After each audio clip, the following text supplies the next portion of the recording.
strengthens the anti-Western narrative of terrorist groups, like, the West are torturing us and they're evil. Hamza points out to you there are lots of different reasons why this happens. I think secondly, it would just be odd for terrorist groups to capitalise on demonising the West for torture, given that's their main strategy. But I think thirdly, and more importantly, they do that kind of anyway. The comparative narrative, which we think is more important and Optine doesn't engage with, is the narrative of strength versus weakness, which is different to evil versus good, because their conceptions about that are different in any way. I think that's what Hamza brought to you, which is specifically new in this debate. We get arguments, opening opposition say it's ineffective, people become more racist because we start identifying people racist groups, become much more proportionate.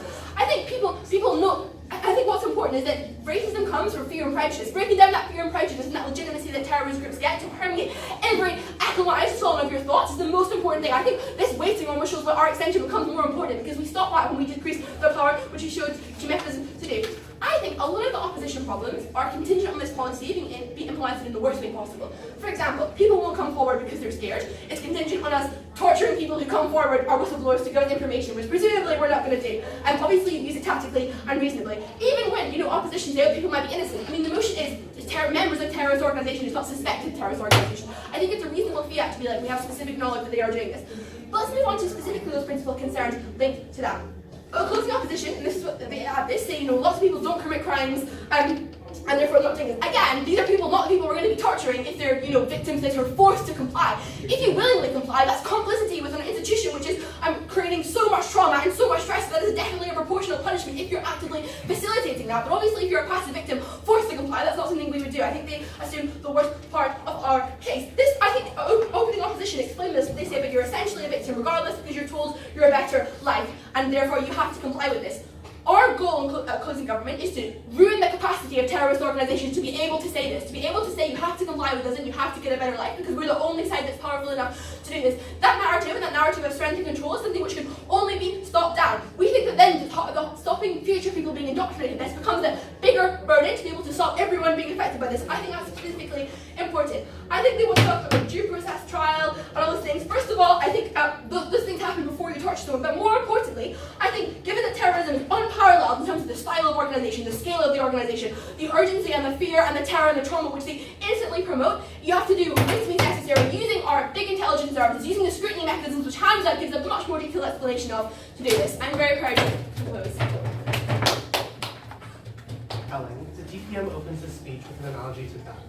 I think a lot of the government case is largely fictional. It reads like a James Bond movie. Right? They talk about how torture is going to help you save hostages. They mischaracterize what terrorism actually looks like. They tell you that somehow villages that are held by terrorists are going to be able to rise up when they realize that the leader of ISIS is somehow more human than they are.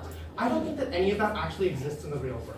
I think Noah is the only one in this debate who gives you empirical evidence as to 1, what torture looks like, 2, what accountability looks like, and 3, how terrorist organizations often actually respond to these kinds of tactics, which I think means that it often gets a lot worse. What we need to engage in is how these terrorist groups have been seen to work in the past, not speculation as to what we think might happen in the future. Okay, 3 themes for you. First, the principle, secondly, on the outcomes, and thirdly, on radicalism generally. On the principle, then. The only reason open government gives you as to why necessarily we ought violate these rules is that terrorists don't follow these laws themselves. That's roughly what CG gives you as well, but I'll get into the details of them later. At that point, then, I have no understanding as to why states then ought violate the same laws that invalidated terrorist organizations from getting that respect. If the point that these terrorist organizations are so bad that we ought torture them is because they're violating international law, why then should valid states like the US or other Western actors violate the same laws that made terrorists such villains? But secondly, they tell you that we won't always use it, don't worry. First of all, I think that CG says that when they say that torture is not popular and is likely to happen very little, I also don't think that's empirically true, right? When we allow torture in places like Guantanamo Bay, they happen hugely because you can't control what officers do in prisons like that. You don't have CNN reporting from inside Guantanamo Bay. You don't have massive amounts of accountability because most military operations are vastly opaque, right? We don't know what happens overseas in terms of what we're doing in the Middle East. We don't know what happens in prisons like Guantanamo Bay. You don't get the accountability, the kind of accountability the government wants you to. But secondly, as much as government might want to hide behind the fact that we're not always doing it, we're only going to do it to the worst kind of people, the point of international law, and the reason why we completely invalidate any form of torture or any kind of maltreatment towards prisoners of war, is because we are scared of what happens when we violate that law for the first time. No one is the only one who characterizes to you what military actions often look like, particularly in the fact that they are carried out by troops and officers that we often don't have considerable supervision of, right? We don't know what happens in a lot of these places. That's why you see things like Abu Ghraib. That's why you see things like officers being hugely abusive in places like Guantanamo Bay. It's because there's not a lot of supervision on that. It's not centralized. When you allow this kind of violation of human rights at one level, that sends a signal to your American troops overseas that they can do whatever the fuck they want to the people that they're fighting because terrorists are so bad that they deserve absolutely any kind of treatment. I think that's a terrible world to live in. I think that leads to a lot worse treatment by American soldiers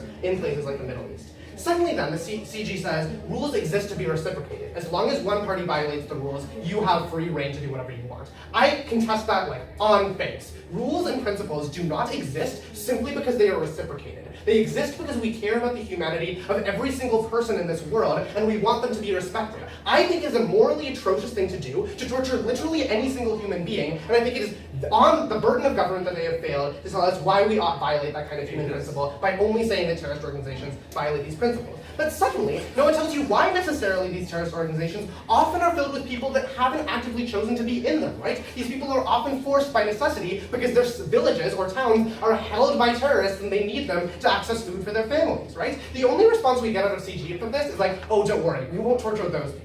So first of all, I'm a little concerned by the government case line throughout this debate that has just been we won't torture the people you're concerned about. Because recognize that one, we already proved to you why it's hard to control who these people are likely to torture, because your troops are not going to be able to be controllable in that way. But two, it's often unlikely that these people are going to tell you that immediately, right? I don't think that I, as someone who's been forced into a terrorist organization, when captured, will immediately be hey, don't worry, I'm not actually part of that terrorist organization, I just wanted food, because you know you're going to be killed the moment you get back, right? It's not as easy to get that kind of transparency. Again, they don't engage with reality in this debate.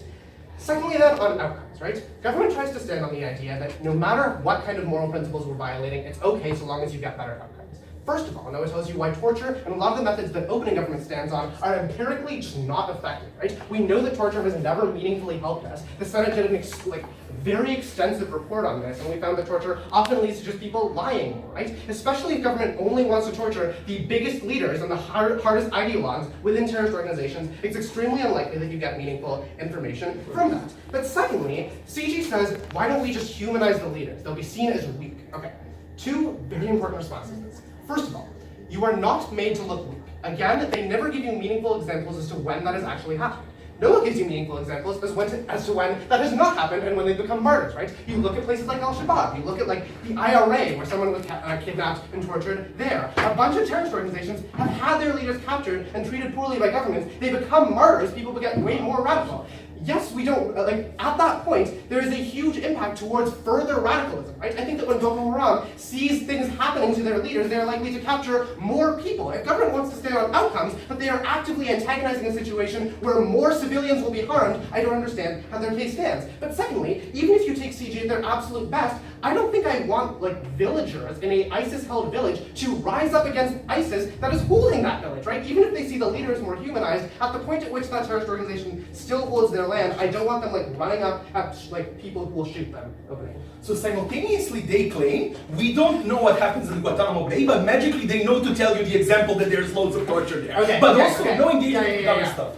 I don't think the government can sit on Edward Snowden to tell us literally everything about what intelligence agencies do, right? Recognize that yes, we've been fortunate enough to have some whistleblowers expose some level of what happens in Guantanamo Bay. We still don't know a huge ton because most of that Senate report was classified, but we do know that torture is ineffective, right? We still don't know what happened at Abu Ghraib. We still don't know what happens in terms of most of what troops do, and it's hard to supervise those things. The only time when we learned about them were after the fact when we had tortured tons of innocent people, right? I'm terrified of the world government lives in if they literally rely on only whistleblowers to tell us after the fact when we have done absolutely atrocious things to innocent people. Finally, then, on Islamophobia. I think Islamophobia gets way worse at the point at which you are dehumanizing people and saying, these people do not deserve rights, right? When you are able to point to Islamic radicalists and say, these people do not deserve to be treated as other human beings do, they do not have the intrinsic respect that other human beings hold, I think that leads to far more terrible things, right? I think CG themselves point to that in the fact that typically it's the alt-right and really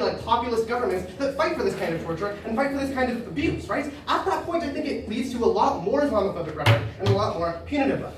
I think on their side of the house, what you get are martyrs, what you get is more radicalism, and what you get is largely a lot of innocent people that deserve respect getting tortured and getting humiliated. I think on our side, we get international law that protects civilians and protects people that often haven't even chosen to be there. We are so proud.